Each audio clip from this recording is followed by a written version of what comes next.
Hello everybody and welcome to CreateFest 2020. CreateFest is brought to you by Waterford Cultural Quarter in association with Creative Ireland and supported and funded by Waterford City and County Council. Today we have our visual arts panel with Paul Bolger, illustrationist, filmmaker, musician, really renaissance man. Also Vanessa Power, who is a letter writer and signs maker and goes under the pseudonym of Signs of Power, and Sheila, who is a fine artist and painter. I'm delighted to have you all on the panel today, and I'm just going to open it up with a very simple question that I think everybody be really interested in. Vanessa, could you tell us a little bit about how you got into sign writing and your art career? Sure. Well, thanks for having me on board. So I guess I worked in web design and graphic design for about 5 or 6 years, and I studied multimedia in college. And after working about 4 or 5 years in the industry, I realized that I wanted to get away from the computer, do something that was a bit more hands-on, a bit more creative. And I always had an interest in lettering and type and pouring out words and letters at my desk, and just started looking into what careers would be type-based, and just came across sign writing, and yeah, just tried painting some letters one day and I just loved it. And I spoke to a sign writer in Dublin, and he just gave me some tips about getting started and said that there's no secret to it, it's just practice. It's really encouraging. You don't have to have, this a degree in it or all this experience. All I have to do is just practice. So yeah, I quit my job at the time and just started practicing drawing and painting letters. From there, And what about you, Sheila? How did you get into it? I know you've kind of come back to it after a bit of a hiatus. Yeah. Well, to be honest, I've only been practicing professionally, if you want to call it that, for 3 years. Before that, I didn't paint or draw for 6 years.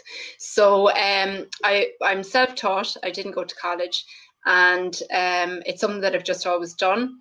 But when I left my job as a veterinary nurse when my kids were 2 and a newborn.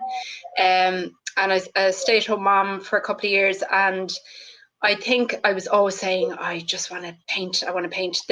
What had been my little studio in the home became the kids' room. So it was actually came down to energy and space. I just didn't have either. And then I felt when they were about 3 and 5, I thought I could go back to work now. I think, I needed to find my identity again. And I thought, what could I do at home so that I could still work from home, but find something that was just for me? And drawing was something I had always done. So I set up a space. My parents very kindly offered me a room, and I set up a space there and just started trying to get my art out there. So it's been a massive learning curve. I have kind of gone through the big roller coaster of trying to get yourself out there. So you get lots of no's, lots of yeses. It's been a really amazing journey, and I've had some really good kind of, I suppose, good things happen in the last few years. But also, it's made me feel that there's a part of me that I have gotten back, and I've learned an awful lot in the last few years. So it's been great fun, but it's definitely a challenge to try and keep the momentum going, to keep selling your work, to keep getting yourself out there, but I'm loving it. And what about you, Paul? Like, you really are like a Renaissance man with many strings to your bow. Like, I feel most of us have in the arts world these days. But today we're just going to focus on the illustration and the fine art and the making and doing that you do. So how did you get into it? And what parts of it do you particularly enjoy? Well, I got into it. I went to college here in Waterford when it was at the regional college. That's how old I am.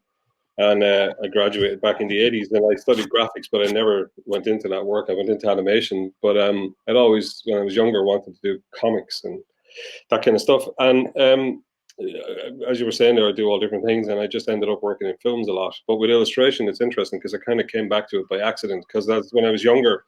I was always drawing, like everybody in this game. You're always trying to figure out to make interesting images. And over the years, when I had a bit of downtime between projects, because I kind of approach art. I use one art to fund another, so luckily I can spin between a few. And with the illustration, it just came to a point where we were developing a movie, and like all films, they go talk about roller coasters there a few minutes ago. They're so haphazard that like for every 100 films, 2 get made.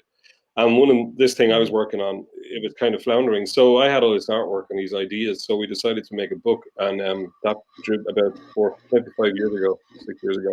And that brought me back to having to do drawings in a way that I would present and finish to people. So that was this kind of roundabout way that I went through all this other stuff. And then I ended up coming back to creating images through a couple of exhibitions in between the day job, I suppose, and then doing this compelling book called Hound, that I wrote and illustrated, and it became a massive big book in terms of size of the book, 500 pages. But that really forced me. So that's how I've ended up in the last 5 to 6 years. And I came back to live in Ireland after living away for a long time, and I just decided I'm going to do what I want. So that was also a big decision, like do what I want on my terms, for good or bad. And that's how I've ended up back drawing a lot more, finished drawings, because in movies you do sketches all the time. Vanessa, I know, I think signwriting has had a bit of resurgence again in the last few years. Who would influence your work, and where would you draw your influences from? I guess Best Dressed Signs in Boston, they were probably the first songwriters that came across online that I was really inspired by. Their work is just phenomenal, and then I got to meet them, met them over the years, and it's been great. And I guess I get inspiration a lot from old sign books.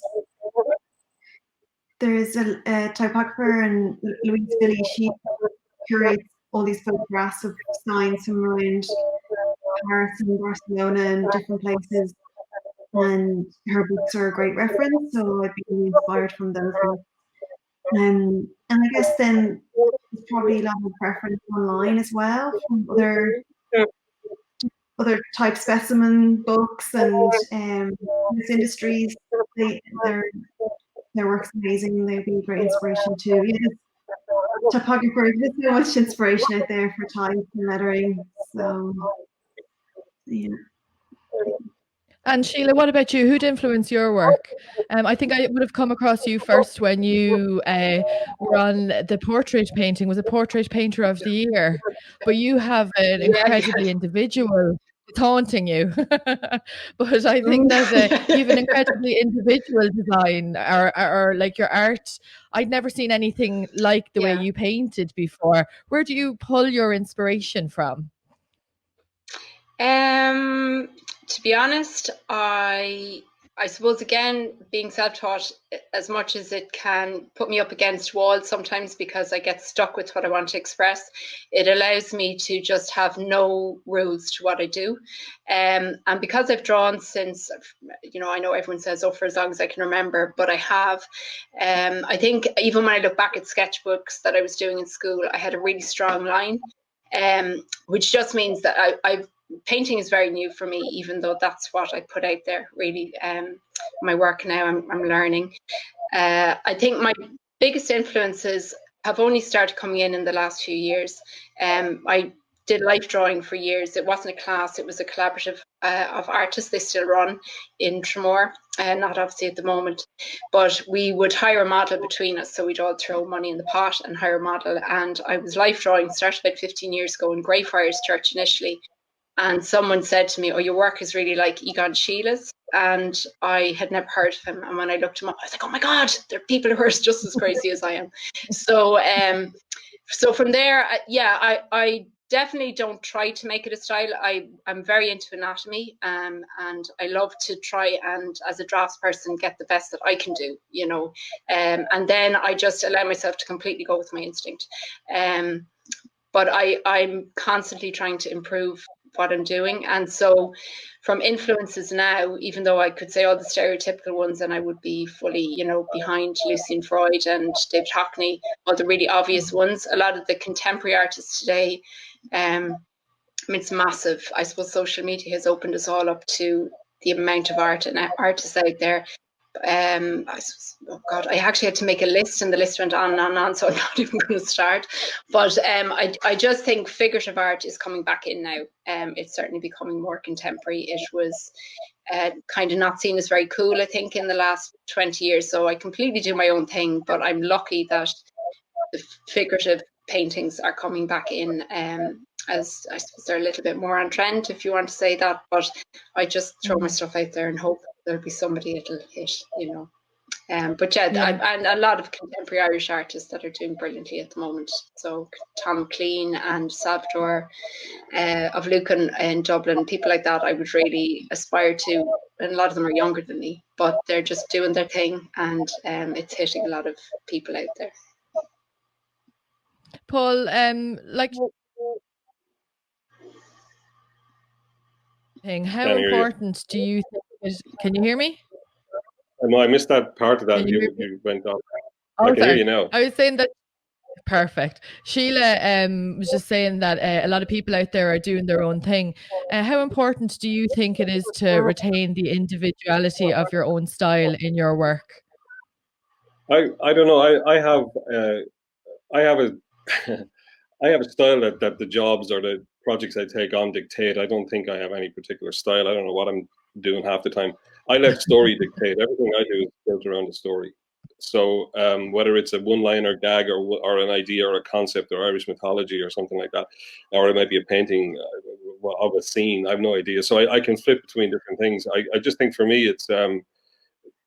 it's story driven. So that's really will influence. So if I decide to use acrylic paint with a flat brush on a 6x9 inch piece of paper or canvas, that will come out one way. If I use digital, if I draw in Photoshop on a Cintiq for a book, that's a different. Everything has a different vibe, and I think what I do like is storytelling. So that's all really. The story drives everything. So it could be abstract through to, I won't say realism because I don't really like doing full realism, but like I did an exhibition there a while ago of musicians in Waterford where I drew everybody in profile, like line ink drawings, and I put them on canvas. And then 6 months later, I was trying something else. So yeah, there has to be a story or a kind of a concept, I suppose, behind what I do. And then Paul, that will dictate. Who influences you, or where do you draw your influence from? It depends on what I'm doing. If I was doing a comic book, for example, or a graphic novel kind of thing, I like a lot of European artists, a lot of older guys. There's a bunch of them, actually, and Argentinians. There's a guy called Alberto Breccia, who I like, and his son is, I think he's still alive. They're amazing. And there's, there's a guy called Hugo Pratt who did a comic book called Corto Maltese. It's very loose, almost. I wouldn't say abstract, but it's very loose drawings. To Caravaggio, when I go into a gallery and I see a Caravaggio painting, I'm blown away, and then I look at a Picasso or a Matisse and still be blown away. So I'm a bit of a chameleon. Like I just kind of move through stuff as long as it has, like I say, a strong story or concept behind it. Then I will find a way into it. But also what I'm drawing with, like the thing that's in my hand. If it's going to be a digital pen on a tablet, or a paintbrush, like I said, that will dictate the style for me. Sheila, Ronan on Twitter wants to know, how did you actually get involved in Portrait Artist of the Year? What was the process? Okay, it's pretty simple. Basically what you do is you have to do a self-portrait. It has to be done, I think, within 5 years. It's not something you can pull out of the archives too much. And then you just upload your image. So you go onto CIARA's website, and they will have, the same kind of format that they would have for most open calls. It's actually fairly simple. It's a little bit more in depth than it was when I applied. So basically you upload your image, the details of, your medium, what you've used, a very small amount of information about yourself, and you can upload another image of maybe another portrait that you've done, just kind of for the piece that you put in, and then you submit it. Now I know last year there was, I think, 2,000 entries, and they would pick, I think it's about 70 people each year. But it's a brilliant experience. I definitely went at not the right time for me. Number one, I hadn't painted in 6 years. I had never painted a portrait, so that's not really a good start. And I did it as a challenge to myself because I'd been figure drawing for years and never concentrated on the face. So when I got back, set up my little studio, I thought, well, look, if I just finished watching the series and I love it, and I thought, well, look, I'll do a self-portrait. That is maybe something I had done now and again as a pencil study when my hand was out. And it wasn't finished. I had 5 minutes before the deadline. I did a mugshot. I had no CV. I had no history in painting. So I literally had nothing to say except painting and a really bad mafia style kind of photograph. And I think I would see that the reason that they chose mine was purely because it was a little bit edgy on style and they like to mix it up. And I know myself, like I was flying over going, I need a year. Like I had 3 weeks and I literally went, I shook from start to finish. I couldn't even finish it. It looked like a cartoon character. But on the day, I had no regrets. I had the best time. They were fabulous to deal with. I would encourage anybody, just go for it because they don't tend to go with the traditional kind of Florentine. They bring the Florentine trained artist in. They bring a whole mix of people and it's just so much fun. And I've kept up great connections with them. And I have some other things coming up with them in the future, which is I'm really looking forward to. But it was a brilliant experience. I'd say to everybody, just go for it, regardless of your skill level. I had 0 portraiture and I was up against professional artists. But for me, it wasn't a competition. I just wanted to come out being proud of what I'd done. And I wasn't. I went to the bin as soon as I got home. But I had so much fun. No regrets. Do you think it improved your profile? Did it increase your profile within the arts world or just people knowing who you were as an artist? It gave me a little bit of a flurry. Like I said, I hadn't painted in so long and literally I started back painting in the January of 2018 and I got in that following month. That was the first painting I'd done. And I then flew over and did it, but it wasn't shown until the following year. So in that year, I set a goal of a group show with some friends to build a body of work because people would say, can I see some of your work? I don't have anything. And then by the time it came out, I'd already had a group show with friends and there was definitely a flurry, like it definitely pulled interest in, but where it's actually brought it now is now where I've done this Portrait Artist of the Week purely just again to keep my hand in with them. And I've gotten a lot more recognition now through that. It's a thing they're doing on Facebook and they're back doing it now where one of the contestants is painting a celebrity and they're doing it online and then people can join in and put in their images. So I've kind of, it's definitely kept me in the loop. And it did give me, but I kind of wish I had been prouder of what I'd done. But you can't say that. That's art. That's part of the journey. So, yeah. But no regrets, kind of. Vanessa, you moved from songwriting into street art. Can you tell us a little bit about how you made that jump or that progression? Was it a natural thing?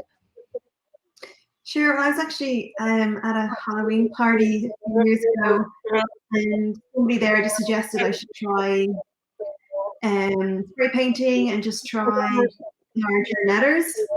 Try doing larger letters. So they took me out then in a few weeks for a couple of goes trying spray painting, and I just love how you can get it so big so quick. And now I do I'd be kind of more using brush paint. I actually prefer using brush paint to spray paint now. I just find I have more control with the brush and I can get cleaner lines and I just get it more precise with the brush. But yeah, like I've done Waterford walls now for 3 or 4 years, and it's just wonderful festival to be part of. And this year they gave me a wall.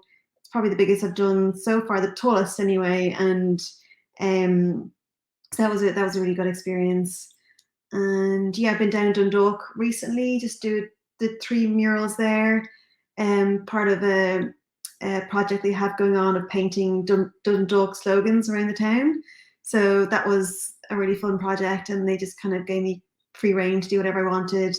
And again, I just love being able to paint bigger letters. Definitely better job satisfaction, and the work just makes more of a bigger impact then. So yeah, no, really good. So Eddie on Vimeo is asking, lockdown has been very strange time for us all. How has it affected your creativity? I'm going to ask you that first, Paul. In a kind of a good way, because for the first time in years I've been left alone to do some stuff, because usually I'm on these calls all the time with studios and places around the world, and when you work on these movies, and particularly animated movies, it just consumes you for every living moment. Yeah, I've been really busy. I've been doing lots of different stuff, but when it comes to art and illustration and stuff like that, I've finished 2 kids books. I've started like painting. I've written loads of songs.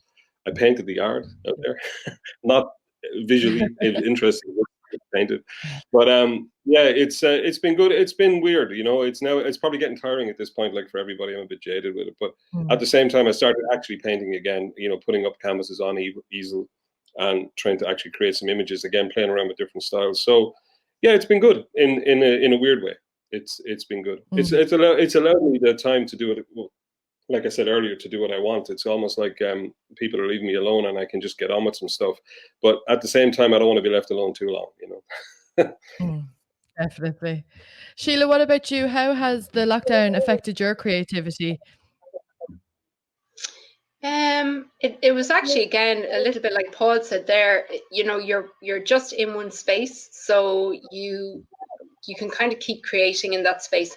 Now, I have 2 kids at home, and obviously initially 8 and 5-year-old boys, and they're cracked, and we live in a small space. So for me, getting kind of my commission work, I had one really physically large commission piece, and I couldn't bring that home, so that was delayed, which then delayed me on other commission work. So that was the only downside, is that my commissions were all pulled back. But I did a lot of work at home, and actually I was really productive, because again, there was a lot more time, and as Paul said, you're just there, so your work is there. I painting the kitchen in the corner. It's actually a little bit dodgy because it's beside the kitchen table, so it's kind of like, mind the painting, but the kids are good, they kind of know when I stay away from it. I just get up really early. I get up at kind of 4:30 or 5 a.m. and I paint. That's the better time for me than in the nighttime. And then if the kids are watching TV, I'll grab an hour, but it's difficult because I'm cooking the dinner and I'm looking over and I'm going, oh my God, there's something wrong in that. And I'll run over and I'll do a little bit and then I'll come back. So it can be a little bit head wrecking, and it can be a little bit unfair on the kids sometimes because it's small space. So I'm saying you have to give me an hour. That doesn't work. So yeah, but it was productive, strangely, a little bit like Paul said, kind of an odd productivity, but yeah, for sure it was yeah, it's like I say, up and down days, but definitely I got a lot of work done, which is good. Vanessa, I have a question here from Siobhan on Vimeo, and she says, Vanessa, I absolutely love your work. I want to get into gold gilding lettering. Tips on getting started and where to get the right supplies. I guess I get all my gold leaf supplies from handover.co.uk. They're placed in London. They've everything you need for gilding, so definitely check them out. And there's a good book, I can't exactly remember the name of it, but if you send me a message on Twitter, then I can send you the name of the book and the author. That kind of goes through surface gilding, reverse glass gilding, and all the different techniques and varieties and stuff. So yeah, but it's actually pretty straightforward. It really is as simple as painting on the glue, which is called size, and then waiting for it to get tacky and then pressing on the gold. It's that simple, really. I think the main thing is just to have your painting needs to be perfect underneath. The timing as well needs to be the right amount of time before you put the gold on, or else it just kind of gets too wrinkly. So I think there's a lot of trial and error with gilding. So I think it's best to maybe test out a few things before you try it on a project or a job. You might use up a bit of gold, but it's worth it in the end, though, to make sure the job or the project turns out perfect. So yeah. And Vanessa, how have you found the lockdown with your creativity? First lockdown was good. I kind of moved the studio to the kitchen, and it was nice, like, because there wasn't really much client work, so I just got to do my own thing. I tried out some new techniques, and there was a couple of there was creatives during COVID. I think there was a collective for people to ask me to make posters. So I painted something and made that into a poster. And there's another charity auction. So there was just, yeah, I got a chance to create some pieces that I wouldn't generally get to do. So, and then some pieces I got to sell. So no, it was great. And then I ended up selling some pieces that I created that would go towards the Hope Foundation. I painted for them in November last year in Kolkata in India. So I did a bit of, so whatever I painted during lockdown, I sold in like 50% proceeds went to them. And then this time in lockdown, the studio has stayed open, so, and I'm still able to work outside. So, and the work there's, you know, quite a bit of work on at the moment. So it hasn't really affected me this time. I'm quite busy with client work and everything. So, so yeah, it's grand. It's going quite well. Thanks. I think a lot of people these days are like using social media, and I don't know, from my experience, Instagram seems to be the place where a lot of creatives live and inhabit at the moment. Paul, how important do you think social media is today, in today's age?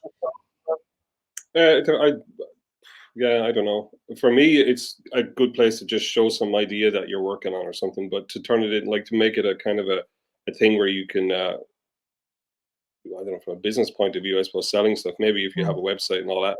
But the social media, I don't know. I just post stuff up whenever I have it done just for friends and family. But to get stuff beyond Facebook or put something on Instagram, yeah, it's nice. You get a few responses and all that, but I wouldn't know that much about it. I'll be honest with you. I mean, even with the music side, something like Spotify is a mystery to me. You know, I don't know how it works. I just make music and hopefully somebody buys a CD. You know what I mean? With a painting, I'm probably still of that mind where I probably should go to a gallery. But then again, you know, I look at all these things on YouTube and people talking about, oh no, you can market yourself and you can this and you can that. Yeah, you can. I mean, I did a Kickstarter a few years ago for that graphic novel, and that was really hard work, and that was using social media, but it worked. You know, we direct emailed a lot of people. We went online, we bought ads, we got blogs and talking about the book, and we ended up with about 500 backers. We did 3 volumes. We raised a lot of money, and we did the books. And now actually, it's been picked up by a big publisher. It'll be out next year, I hope, which is kind of cool. But just to get that done, the social media. But we had somebody doing that for us, you know, and I was just on the periphery, just saying, look, can we make something happen? And then they would know how to make it happen. So I think it's valuable, absolutely. But I have to figure it out for myself yet. I think I'm still a bit of a novice. I don't think you're alone there. Sheila, you had mentioned to me in the past that you had, I think, used art links to help support your learning in the art field. Could you tell us a little bit more about that?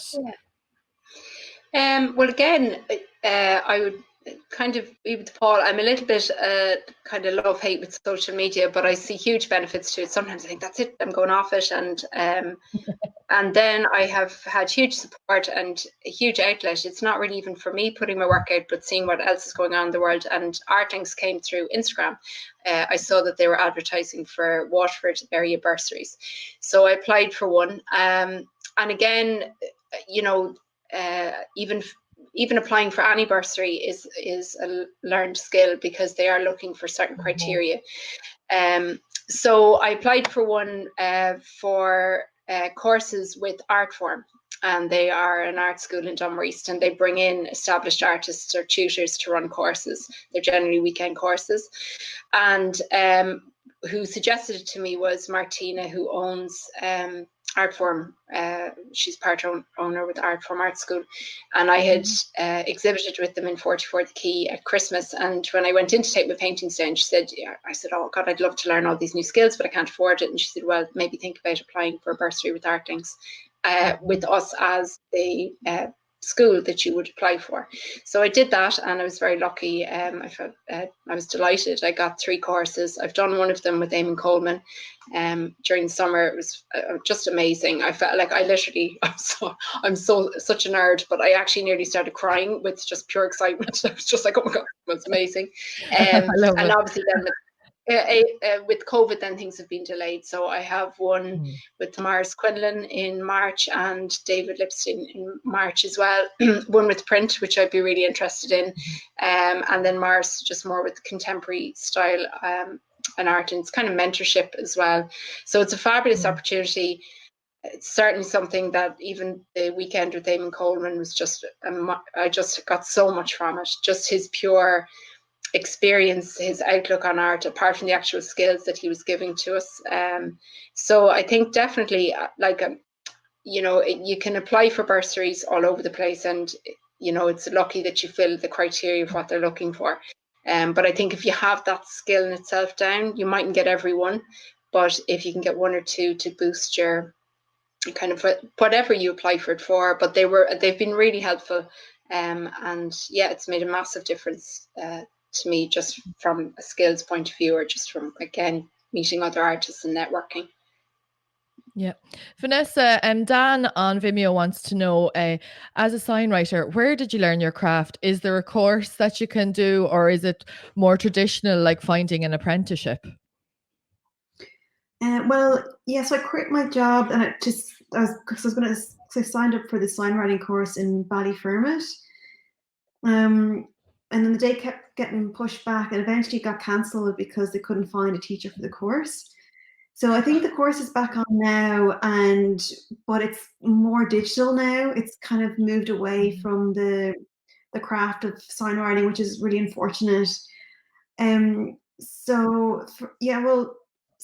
course was cancelled. So at the time, I didn't know what to do. So I got in touch with Tom Collins, which is a signwriter in Limerick, and luckily he, I went down to him, I chat with him, and I was able to go down to him every few weeks and, learn from him and go on jobs with him. He was very generous with his time, actually, very blessed. And I learned a lot from him. And then, as I said before, like another signwriter in Dublin just said that there's no secret, it's just practice. So I quit my job. So I just spent all my time practicing drawing and painting letters. There's quite a few videos on YouTube, and I did like weekend workshops. I've been to London, Copenhagen, like Amsterdam for different workshops. But I know there's at the moment now with the times we're in, there are a few signwriters doing workshops online. Brush and Pen Studio, and then the other one, Bespoke Signs. He's actually doing a 1-year course online for signwriters. So it's very thorough. You'd learn a lot from that. Also, the Brush and Pen one, I think, is like a 5 or 6 week kind of. That would be a kind of good one, maybe a good introductory course to try out. See if you like it.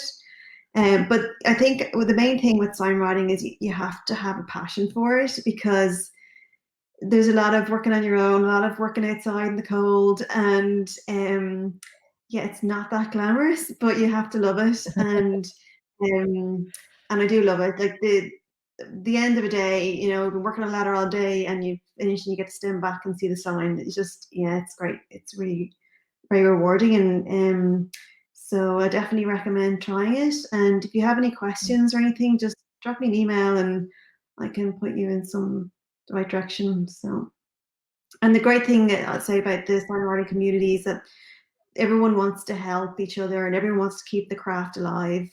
And even on Instagram, there's a really good community of everyone helping each other. So, it's great to be part of it. So. Paul, Fred on Vimeo wants to know, would you have any advice for an aspiring filmmaker?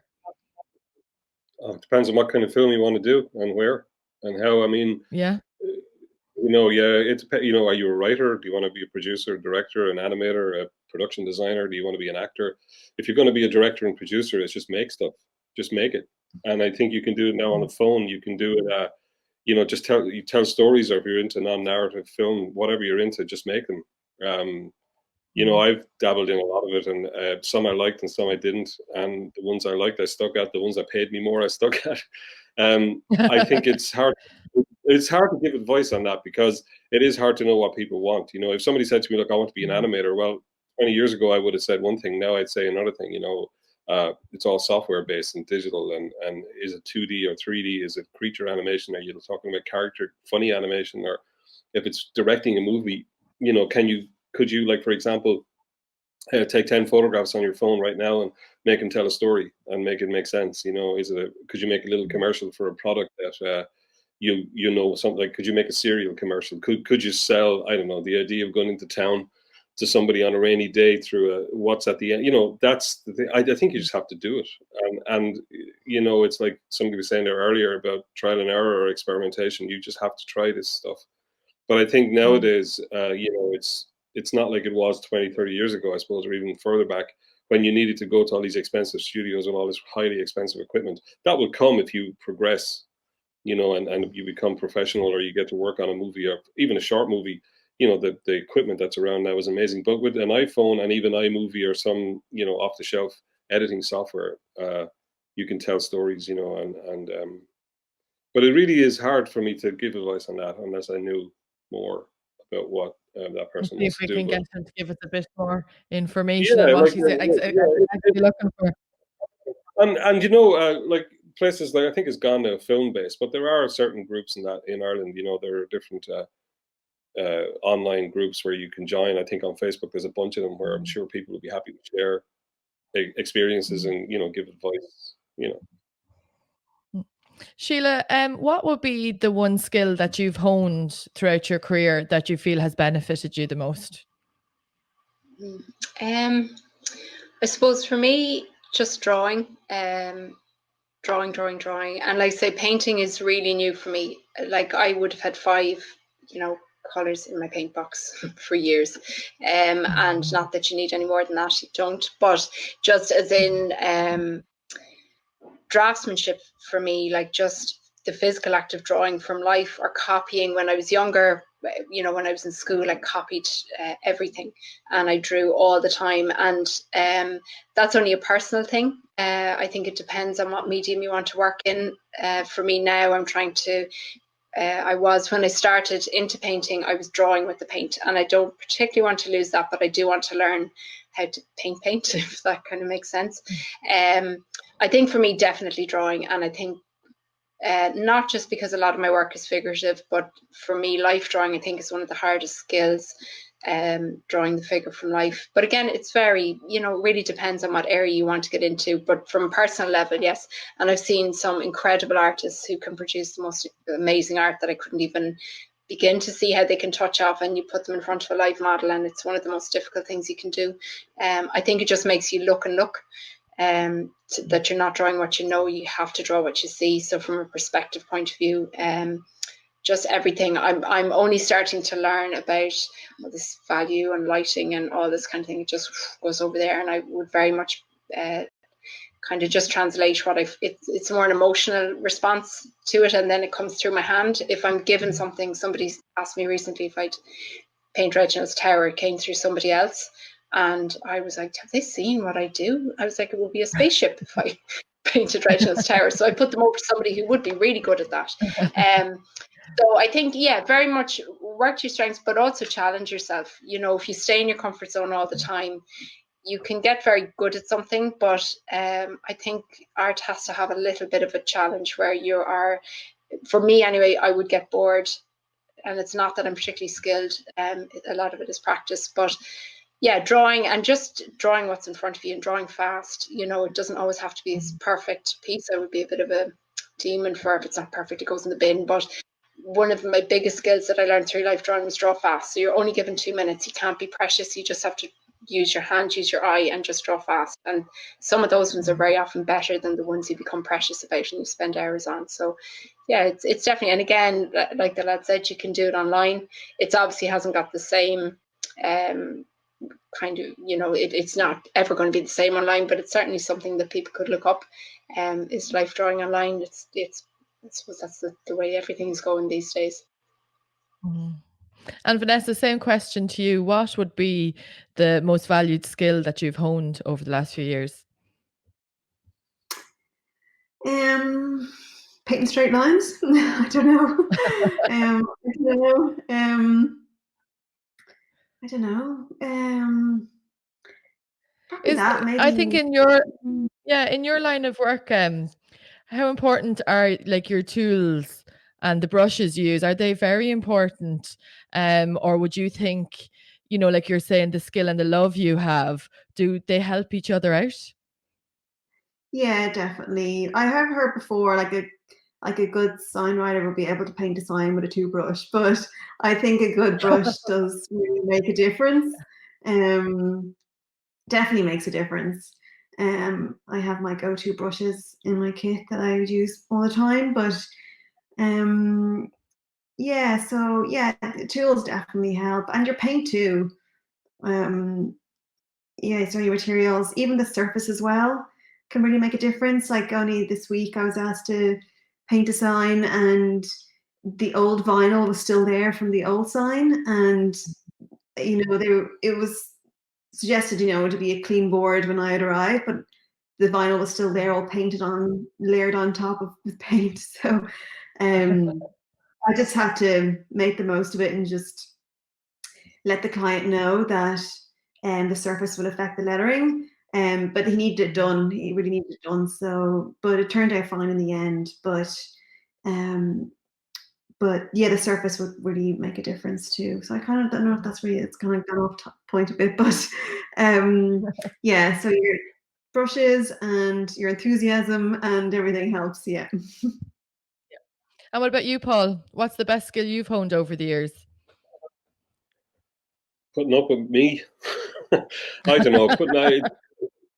Working with other people is important for me, that's weird because that comes, I suppose, from the film side.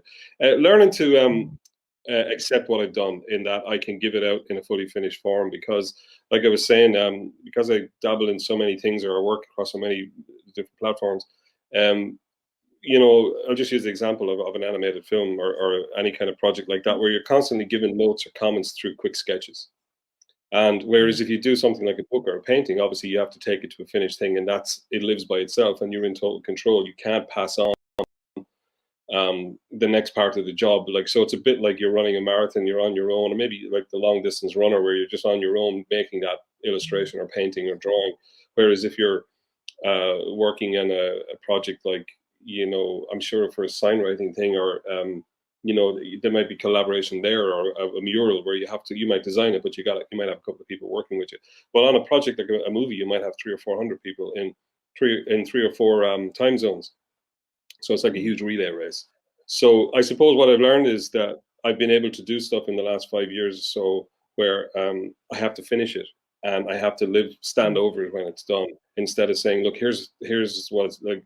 Here's a rough idea of the shape of the thing. You can put the skin on it, and the hair on it, and the fur on it, or the light on it, or whatever the hell it is.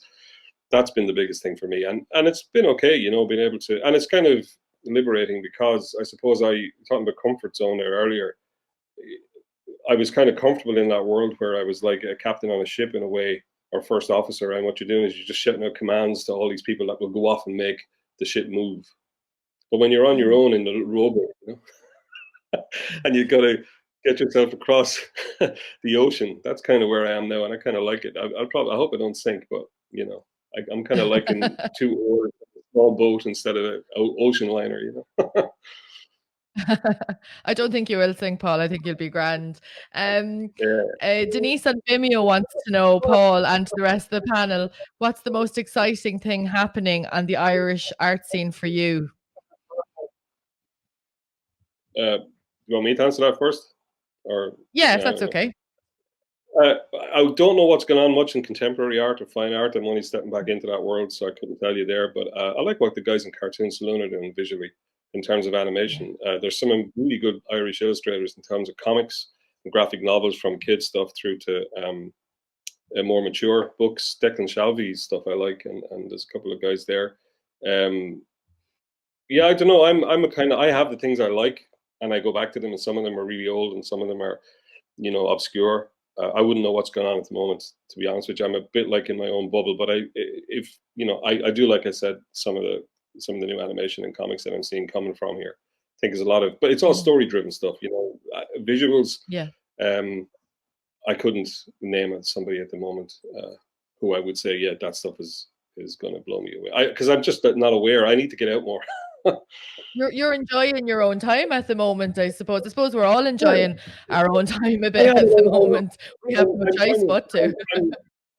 Yeah, but I'm trying to find I suppose I'm trying to find a way to just you know, is it pleasing myself or is it pleasing others? I've spent so many years in art applied. I always call film and illustration like an applied art. You know, it's telling a story and you have to please other people. But now I'm for the first time saying, well, I'm going to do a picture that I might like. I'm going to write a song I might like. I might write a book that I might like. Like, what would I buy on a shelf? Or what would I want to go into a gallery to see? And if I don't see it, then I'll try and make it. That's kind of what I'm doing. And is that where Hound came from? It was something that you wanted to see. Yeah, well, I tell you where. I mean, we could talk for hours about that, but basically, I started dabbling with that a lifetime ago as an animated project, and it didn't happen. And really, what I wanted to do was I wanted to see some Irish stories on screen in terms of not just you know, original Irish stories like something like Into the West or what Tom Moore has done in Cartoon Saloon, which are his own stories rooted in an Irish folklore. I wanted to try and take our legends and put them on a screen, like you watch those movies, you know, King Arthur or whatever. And with Hound, it was just cool. Cuchulainn I was drawn to as a character, and it wasn't really for younger kids. So I suppose it was a way of trying to look at the darker themes and the ideas in those legends and stories that are, you know, how relevant are they today? Well, they're very relevant, I think.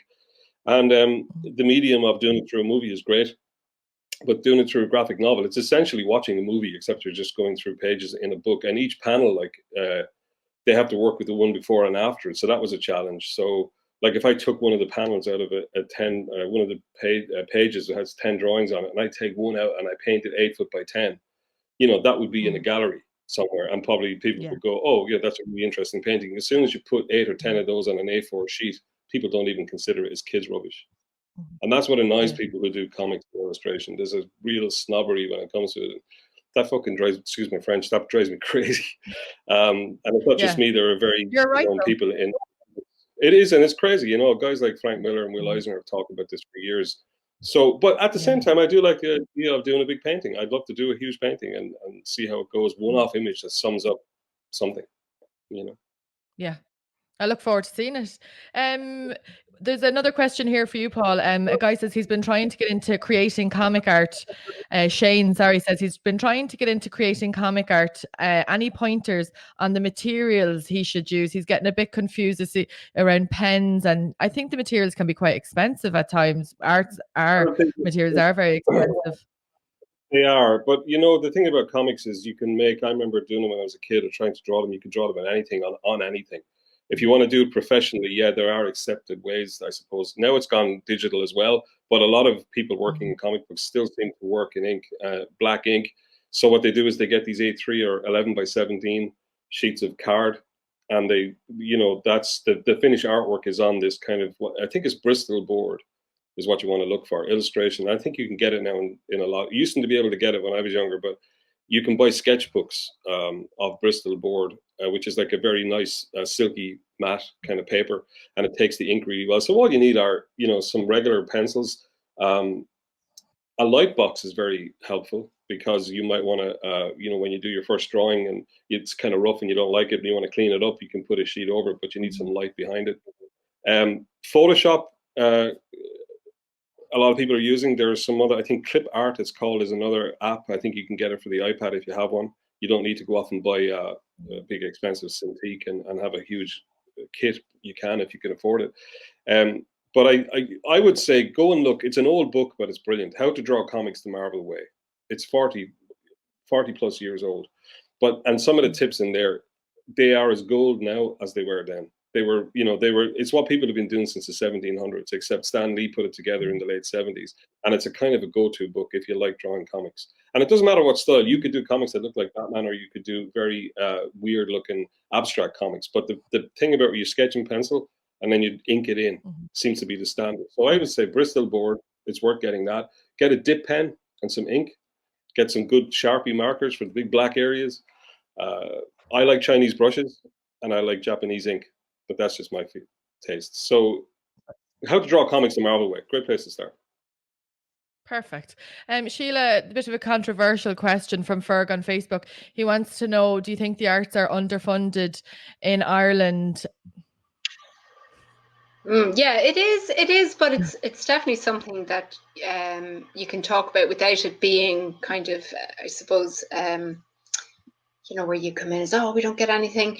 To be honest, I think since COVID, I think there's been a massive resurgence in kind of the bodies that would deal with the arts, kind of providing funding for artists and opening up areas for them to be able to put their work out there, again, to reskill. It's definitely improved. Again, I'm really, really new to this, so I suppose I'm only coming in from the angle of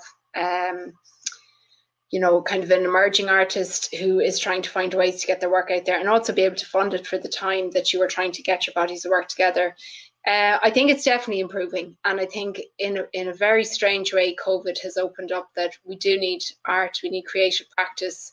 It's kind of nearly a human expression. I think we're drawn to it. And I think it's been seen more so in the last few months, definitely. I think it's definitely not funded in the right way. I think that artists are struggling between projects, between selling. There's no consistency, and I think that maybe is where the biggest problem is. How can you keep a career going where you have to completely keep your own momentum, and a lot of that is subjective, whether you get into things, whether you're chosen for galleries, whether you could have a massive show and you sell out, or you just have one. And a lot, it's such a, I think from that perspective, there's no consistency. So if there was some sort of way that artists could be funded in a sense that provides them with stability so that they can continue what they're doing, certainly until they get to a place where they're more established or their income is more stable. How they would go about that, I don't know. I know there's all these different, from tax perspectives and all this kind of thing, but I still think it's a little bit out there. I think they're kind of put on the shelf a bit. It's a very hard lifestyle to maintain, and it's not from a handout point of view. I think, if you choose this career, you realize that it's going to be difficult, regardless of your skill level or how good you are. And I think that's where I see massive support from, again, I'm kind of up and down social media, but through Instagram, I would see very established artists that I would kind of bow down to and go, oh my God, they've been so helpful or supportive. But a lot of it is, I think that they see the struggle. And even when they get to a place where they are earning a consistent wage, it's still never guaranteed. You still have to keep moving forward. So yeah, it is controversial. I would love to say, but I mean, what do you do? What do you need? Again, there's big bursaries out there, but it's really subjective, and the bursaries can be really big money, residencies, studios. But again, you have however many 1,000 or 100 people apply for every one and 5 people get it. And again, it can be very much down to the panel, like your work or they don't, or they like what you're doing or they don't, regardless of how working. So yeah, difficult one. I would love to be a little bit more up on it, but I'm not really. I'm still very much in the process of figuring out how to make it work as a career. It's difficult. VANESSA, festivals such as Waterford, Walls and Murals for Communities have helped destigmatise street art. How important are festivals like these to artists such as yourself? Yeah, they are very important to artists, and also I think they're very important to the community as well. I think it does great for areas, brightens up the area, and also just how people can relate and connect with the artwork. Just over the years of painting outside, just seeing, how much joy it actually does bring to people when the murals are near where they live. They get quite proud, and so it's great. And then for an artist, yeah, I think the murals are really good. You get to work on, usually with mural projects, you're given, total creative freedom, and you get to do something large scale. Generally try and do something you haven't done before, and also then it puts your work out in the public domain and for everyone to see. And also then with street art, once I was told before that once you have it painted and you've taken your photograph, you just have to let it go. It's kind of like the streets own it now, and you have to let it kind of weather or get tagged or whatever is meant to happen to it, and just kind of give it to the community or whatever. But I think I got yeah, I think it's also important as an artist to keep your work, you know, to update it if you need to, like if it does get damaged or whatever, which I have done over the years with my work, just cleaned it up a bit, and I just think it's better that way. But yeah, I think there's a lot more counties in Ireland and a lot more cities are seeing the benefits of street art. You know, what it's done for Waterford with the tourism. People go to Waterford just to see the walls. And also, you know, has made people proud of them. But there's other counties now, like Dundalk recently, and then Cork, I know, just had something going on just the past couple of weeks. Unfortunately, Dublin's kind of the last the last county to get it going. But the council here are very encouraging about, you know, street art. But just, I mean, regarding festival, we don't quite have a festival yet. So yeah, it'd be good to see it kind of, you know, spreading more around the country, and, you know, seeing how much it can brighten up counties and towns. Yeah, it's great. And our final question for today, and this is for all of you, I'll go to you first, Paul. What's the one piece of advice that has been given to you that you would like to impart in our audience that has helped you? Get good, get fast, and get on with it. I love it. or get out in his studio. That's crap. Get good, get fast, and get out. That's what an American guy said to me in a studio years ago. I think I was whinging about something, and he said, "Hey man, you know what? You just got to get good, get fast, and get out." I went, "Okay." And it's stuck with you all these years. Yeah, but you see, it can be applied to different, you know, it can be applied to different things. You know, if you're working for somebody else, somebody hires you to do something, you know, hopefully you're good at it, hopefully you're fast enough that you can get paid for it, and then you can get away from onto the next thing, you know. Or if you're doing your own project, good is a bit of confidence in your ability. Maybe being fast is experimenting, or just not being afraid to be wrong or screwing up, and getting on with it is doing it. Or getting, you know, it is a good bit of advice. I've said that a few people as a joke sometimes, but I do go with it. I might put it on a t-shirt. It's good. Bit of merch always helps. Yeah. What about you, Sheila? What's your best piece of advice? Oh man. Well, I would just say, just be true to yourself. I mean, you can get very overwhelmed with the amount of fabulous work that's out there, and sometimes it can be really difficult not to, I suppose, doubt yourself and what you're doing. I have huge imposter syndrome, really massively, and it really is something that I struggle with. But I think you just have to, if it's something that you're passionate about, if it's something that you absolutely love doing, and if it will touch somebody, you know, there'll be one person that will buy your work, there'll be one person that it will affect. And, you know, that if you're not, it's kind of a difficult one. You want to please people, or not produce a piece that will, you're doing it for that person, you do it for you. But if it touches somebody else, that's a wonderful thing to be able to do, whether it's street art or an animation or a book. There's a guy, actually, Paul, I follow, and I must pass him on to you, because I think from an illustrative and artist point of view, Nicholas Reap, I don't know if you've heard of him, but I must pass him on, because just being yourself and just doing your thing, and that all art is good art, no matter what, you know, what way you express it. And finally, yourself, Vanessa, what's your piece of advice? Yeah, I guess a good piece of advice I got starting off was, make sure every job you do is your best job, because it's free advertisement for your business. And I guess, I don't know, that can be applied to all crafts or jobs or whatever. But yeah, just for me anyway, it just helped to just do my best, and yeah, and just go for it. Like if you want to try sign writing, just start sign writing. And I was told as well that, you know, after I painted a couple of signs on boards, they're just random words even. I was told that I was a sign painter now, and I have to go and start telling people that's what I did, and ask them, do they want to sign? So I think that really helped me, just by telling people that's what I was doing. It kind of, you convince other people. So just whatever you want to do, just do it. And just, yeah, Perfect. It's probably no secret to everything. It's just practice for everything, I'd say.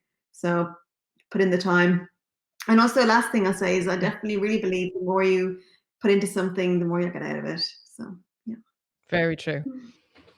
I'd like to thank you, our panelists today, Vanessa, Sheila and Paul, for giving of your time very, very generously. Everybody really enjoyed today's panel. We will have another panel this evening at 6 o'clock with photography. Today's broadcast was supported by Waterford Cultural Quarter, Waterford City Council and Creative Ireland. Thanks and have a good day.